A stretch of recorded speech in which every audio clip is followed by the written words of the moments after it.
for me, Jesus loved me, he died for me. Oh yeah, that song, he loved that song so much. Oh, this song,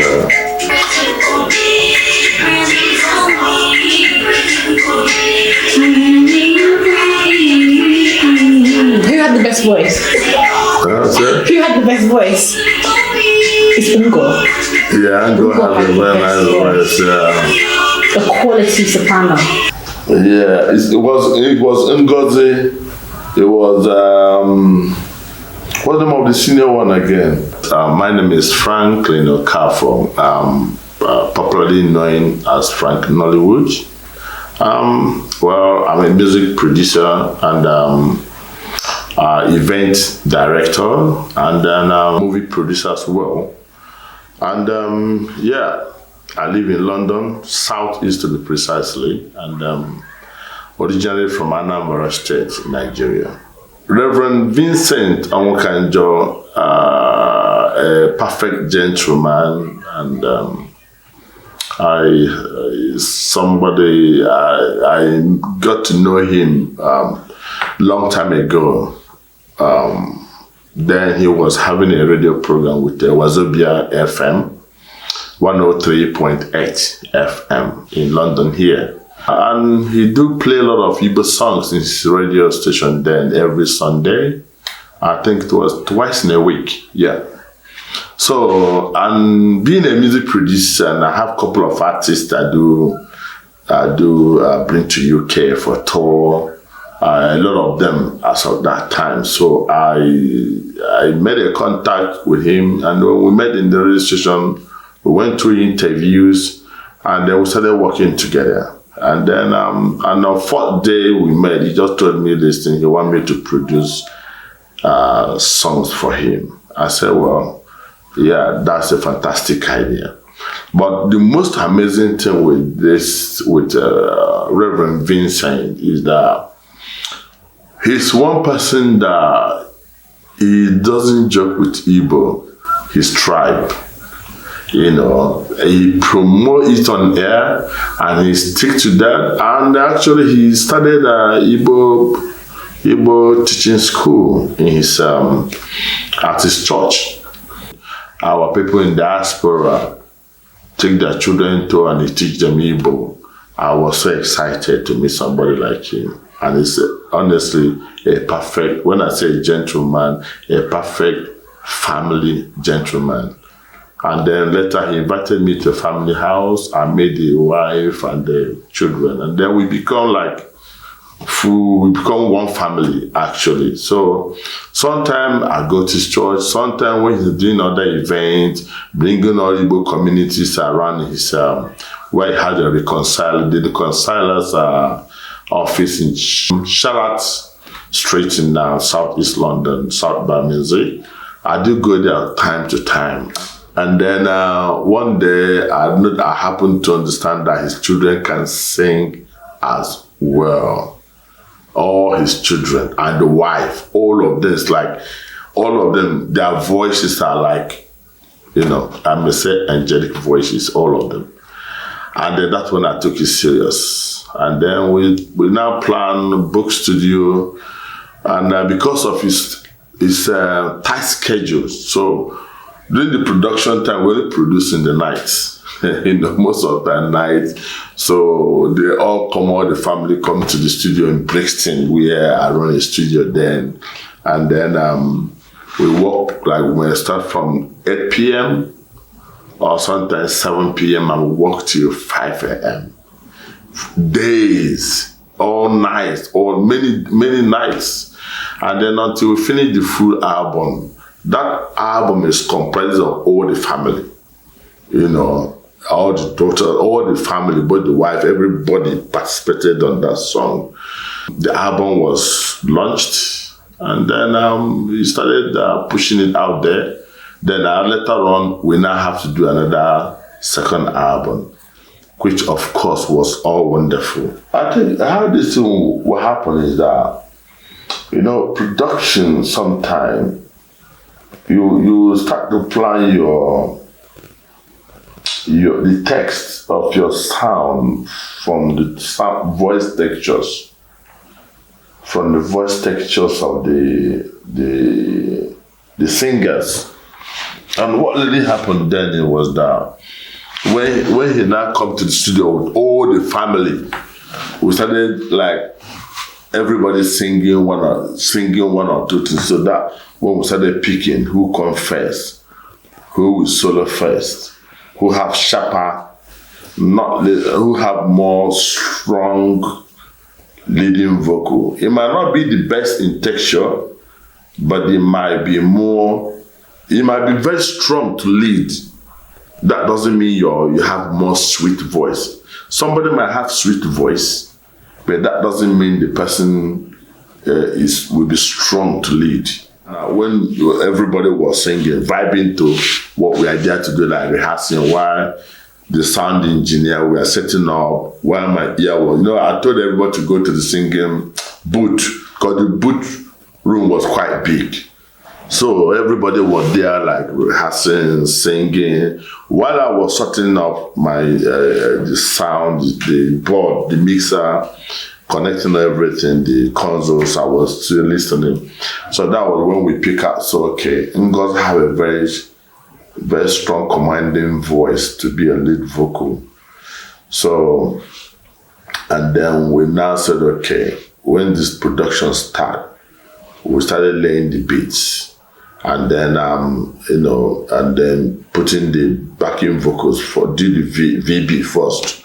After we laid down the BV, then we started the solo.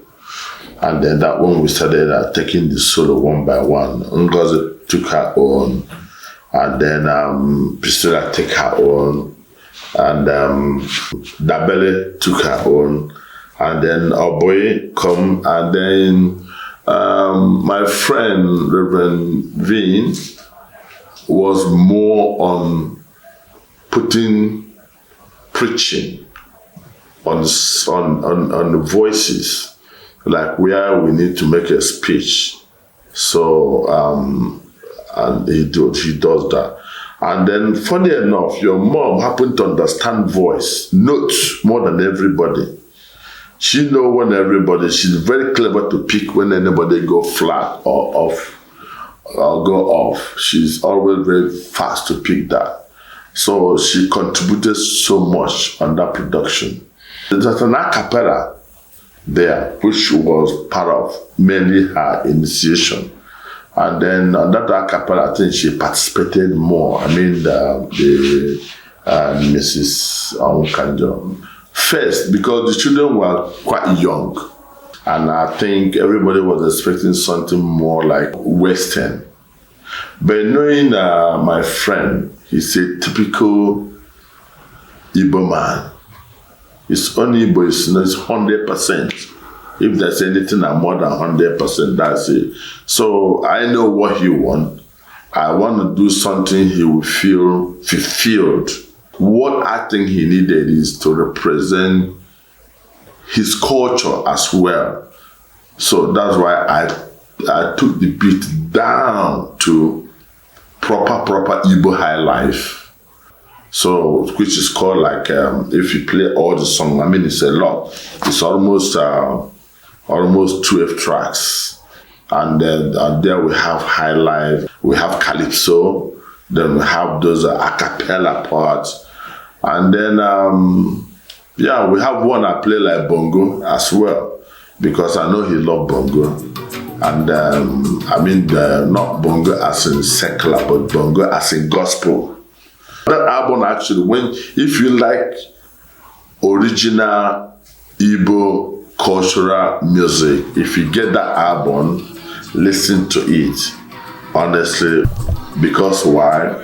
When we are playing it, we didn't play like we're in London. We played like we are in Nigeria.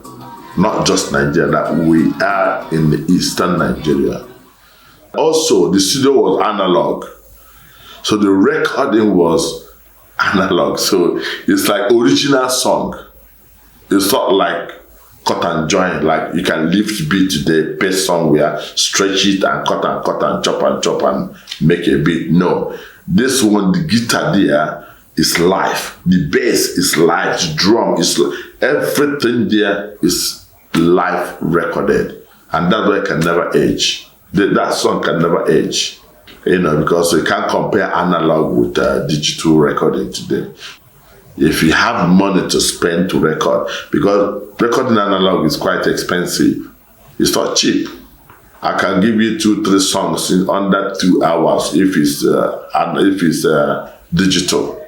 But if you want to record analog, one track will take you months, because there's a lot of intellect that have to be involved. On the guitar, I think I had Uche Ifi that played bass for me on that production. On the lead guitar, I was Kelechi Ifi, who is doing pretty fine out there now today. And then I have Alan Mobio from Ivory Coast, who was one of the sound engineer. Of course, I have Joel, who was part of the keyboardist. And then when we were doing the programming, initial programming, and then during the mixing, I had Ozzy, I had Mobio, Alain Mobio, who is actually from Cote d'Ivoire. The whole project took almost 6 or 7 months.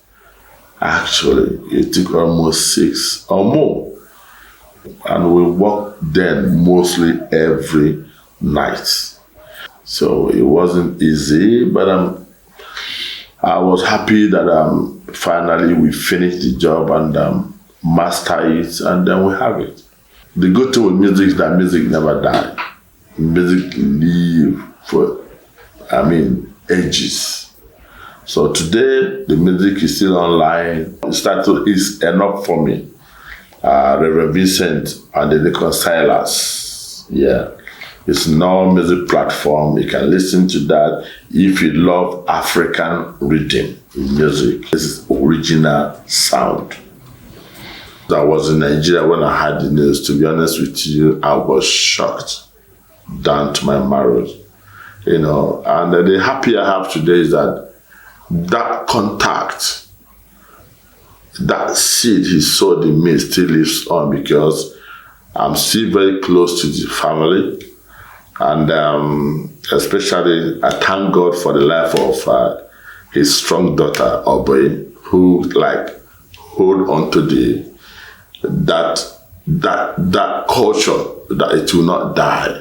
So, and I pray that God will strengthen her more. And let me use this opportunity anyway to ask all my Igbo people to support any way they can support, because the Reconcilers is still there. They have studio where you can also do your podcast and the record studio now somewhere in that same building.